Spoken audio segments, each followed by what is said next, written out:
Once a company has momentum, they very much want to keep that momentum going into the next year. We're officially at the end of 2021, and it's hard to believe, honestly. I never thought we'd get here.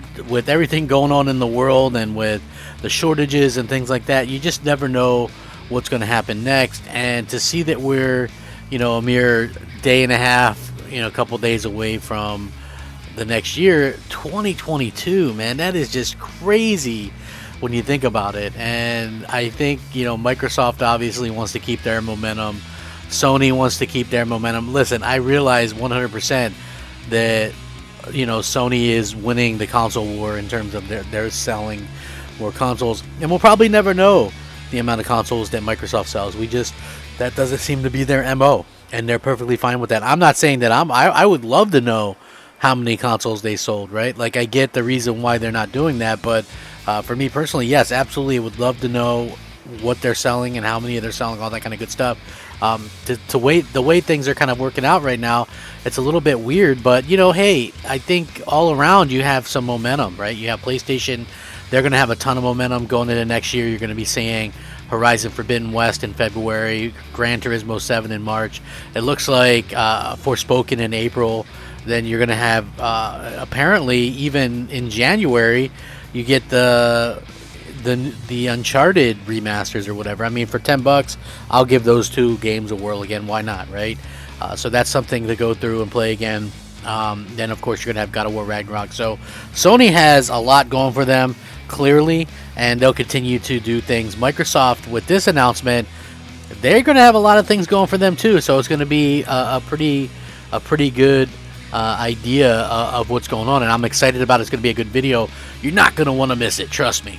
Hey there, everyone. I'm the Crapgamer, and of course, this is Crapgamer Reviews, your home for gaming news, opinions, reviews, and much more.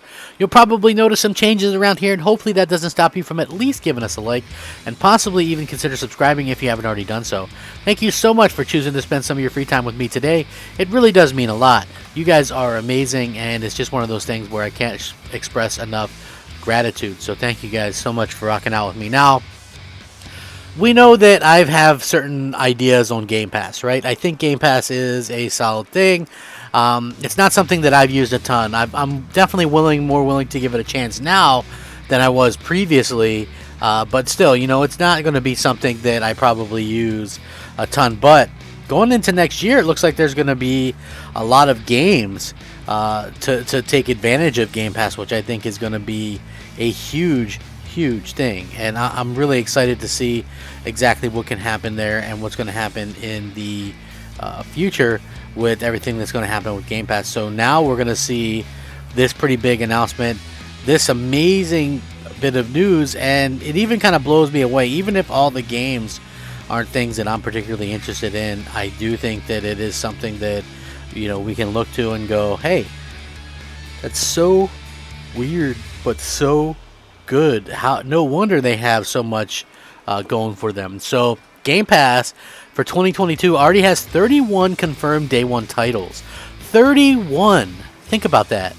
31 games going day one into Game Pass. I think that's probably the day one stuff is something that honestly gives it such an advantage over PlayStation Plus or PlayStation Now, excuse me.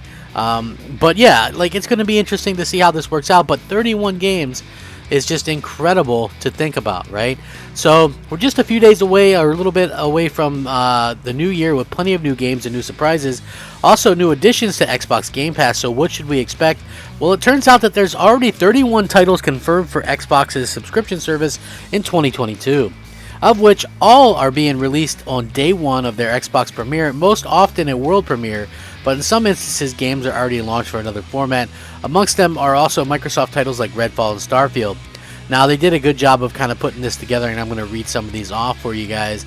Now listen, I'm well aware that not all these are world beaters or whatever, but it's something to kind of check out. The Anacrusis, Paparazzi, Windjammers 2, Shredders, which is that skateboarding game, Edge of Eternity, Total War Warhammer 3 in February, Weird West in March, Stalker 2 in April, Warhammer 40,000, Dark Tide Spring.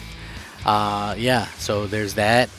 Midnight Flight Express, Summer, Redfall, Summer, Scorn, October, Starfield, November 11th, The Plague Tale Requiem, 2022, Atomic Heart. None of these have a date specifically, just a year.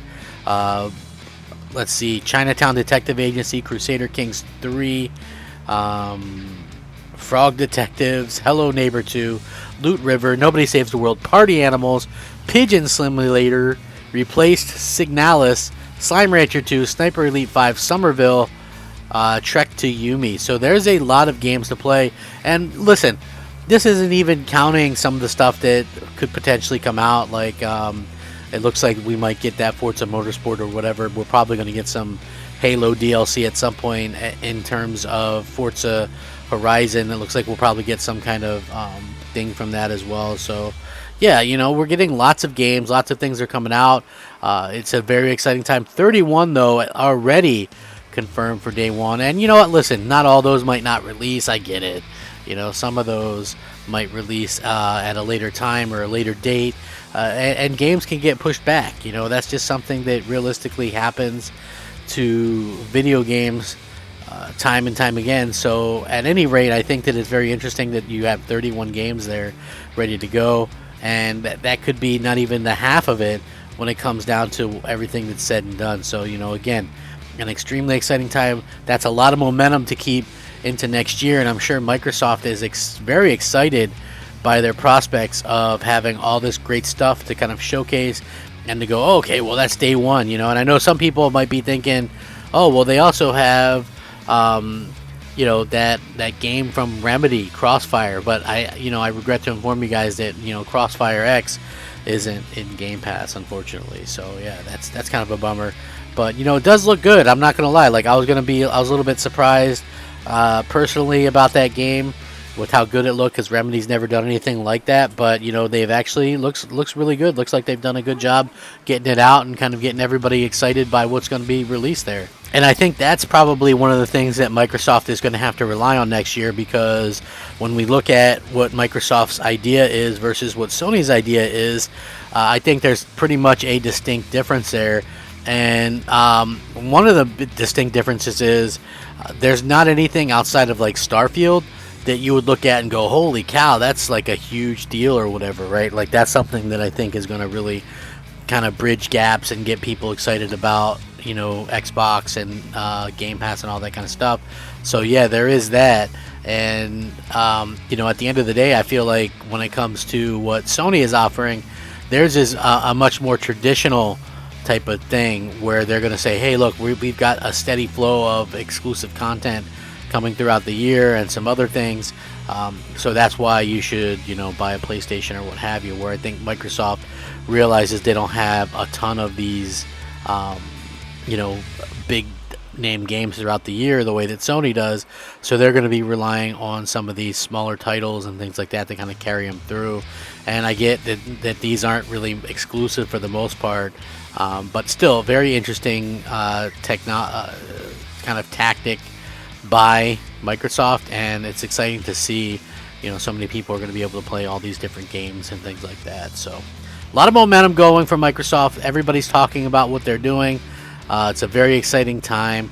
I would love your guys' thoughts and opinions on it. Please have a happy, safe new year. Rack 'em up, fact 'em up, Crap Gamer 'em up. Thank you so much for watching. Crap Gamer out.